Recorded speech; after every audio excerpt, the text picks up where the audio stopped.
श्री शिवाय नमस्तुभ्यम। हम सबको पता है कि 8 मार्च को महाशिवरात्रि का बहुत ही पावन सा दिन है और ये वही दिन आ गया है जिस दिन हमें एक उपाय अपने घर के गमले में करना होता है, जो कि पूज्य गुरु जी की कथा से सुन के बहुत अच्छे से आपको बताऊंगा।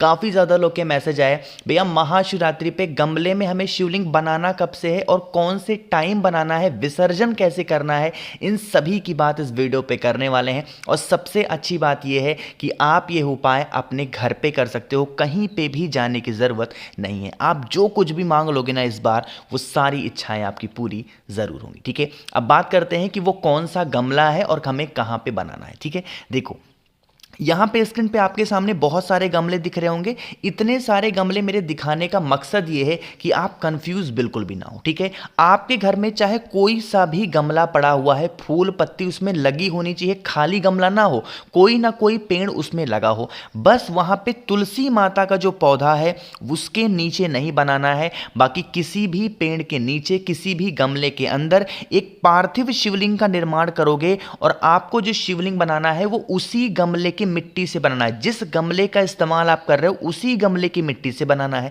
लेकिन एक नियम और है इस पार्थिव शिवलिंग को बनाने का, हर बार आपको याद दिलाता हूं प्रदोष और शिवरात्रि पे। ठीक है, वो कौन सी चीज है कि जब आप गमले में बनाओगे ना तो आपको जलाधारी बनाने की जरूरत बिल्कुल भी नहीं है। सिर्फ हमें ये शिवलिंग का जो उठा वाला पोर्शन होता है लिंग के फॉर्म में, सिर्फ यही हमें बनाना है अपने घर के गमले में। ठीक है, बना दिया। बनाने के बाद में आपकी जो कुछ भी चढ़ाने की इच्छा हो, दूध दही जो कुछ भी घर में पड़ा हुआ है, आपके गन्ने का रस हो वो चढ़ा दो, चावल चढ़ा दो, मूंग चढ़ा दो, जो कुछ भी चढ़ाना है सब चढ़ा दो। लास्ट में एक बेलपत्र समर्पित कर देंगे अपनी मनोकामना, अपनी विशेष को कहते हुए। ठीक है, बेलपत्र समर्पित करने से पहले ध्यान इस चीज का रखेंगे कि आपने दीपक जलाया है या नहीं। तो पूजन स्टार्ट करने से पहले घी का दिया, गोल बत्ती का पहले आप जला देना। उसके बाद पार्थिव शिवलिंग का जो लिंग का फॉर्म है आप ये बनाएंगे। ठीक है, बनाने के बाद में बेलपत्र समर्पित करने के बाद में 15 मिनट तक आप अपने घर के अंदर चले जाएंगे।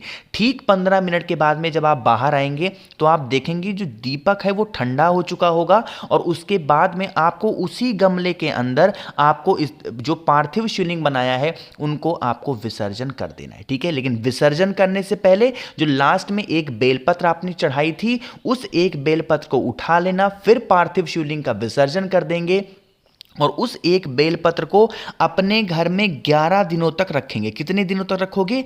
11 दिन। और 11वें दिन आपको फिर उसी बेलपत्र को उठाना है, किसी भी नदी, तालाब, सरोवर, कुआं, बावड़ी में उस बेलपत्र का विसर्जन कर देना है। जो भी व्यक्ति महाशिवरात्रि पे इस उपाय को पूरे नियम के साथ कर लेता है उसकी कोई ऐसी इच्छा नहीं जो अधूरी रह जाए। सारी इच्छाएं महादेव पूरी जरूर करते हैं। ठीक है, काफी ज्यादा लोग पूछ रहे होंगे भैया टाइम तो आपने बताया नहीं, तो मैंने आपको पिछली वीडियो में बताया था, फिर से समझा रहा हूं। महाशिवरात्रि के दिन पे आपको कोई भी शुभ समय देखने की जरूरत नहीं होती है, हर एक सेकंड इसका शुभ होता है। तो आप किसी भी टाइम, सुबह, दोपहर, शाम, रात, कभी भी कर सकते हो। ठीक है, समझ में आई बात आपको? चलो, तो यहां पे हम लोगों ने पहले उपाय की तो बात कर ली है, आगे बढ़ते हैं। अब इस वीडियो में हम लोग अपने दूसरे उपाय की तरफ, और यह उपाय भी आपको अपने घर पे ही करना है, कहीं भी भीड़ भाड़ में जाने की ज़रूरत ही नहीं है, अपने घर पे आराम से कर लो बैठ के।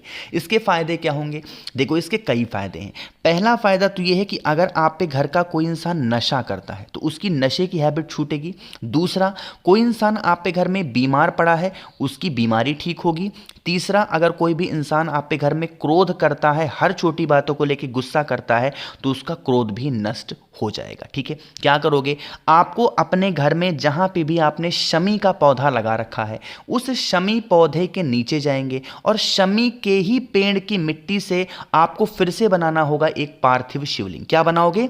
एक पार्थिव शिवलिंग का निर्माण करना है। लेकिन पार्थिव शिवलिंग का निर्माण करते टाइम आपके हाथ में एक बेलपत्र होनी ही होनी चाहिए। ठीक है, एक बेलपत्र को लेकर के और शमी पेड़ के नीचे शमी पेड़ की ही मिट्टी से पूरा पार्थिव शिवलिंग बनाएंगे। वहां पे जलाधारी बनाने की कोशिश करेंगे, बन जाए तो ठीक है, नहीं बने तो भी कोई दिक्कत नहीं। ठीक है, यहाँ पे भी सेम काम करना है। जो कुछ भी आपको चढ़ाना है, जो कुछ भी आपको करना है, आप सब कुछ करेंगे, लेकिन जो कुछ भी चढ़ाओगे वो एक महादेव के नाम से चढ़ाएंगे और वो नाम होगा अवधूतेश्वर महादेव। कौन से महादेव? अवधूतेश्वर महादेव के नाम से शिवलिंग का निर्माण करेंगे और जो कुछ भी चढ़ाना है वो चढ़ाएंगे।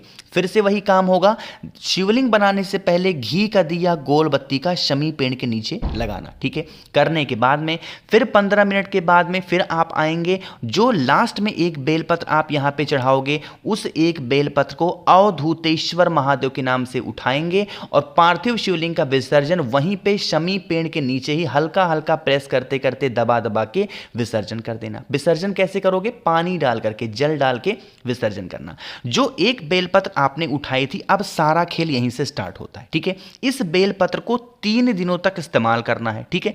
अब इस बेलपत्र को कहीं विसर्जन नहीं करना, इस बेलपत्र का आपको 3 दिनों तक इस्तेमाल करना है। जो इंसान नशा करता है, बीमार है, क्रोध करता है, सबसे पहले जो बेलपत्र आपने उठाई है, इस बड़ी वाली बेलपत्र की पत्ती को आपको तोड़ना होगा। अरे सॉरी, आपको सबसे पहले ये राइट वाली जो पत्ती होती है, इस राइट वाली पत्ती को तोड़ना होगा।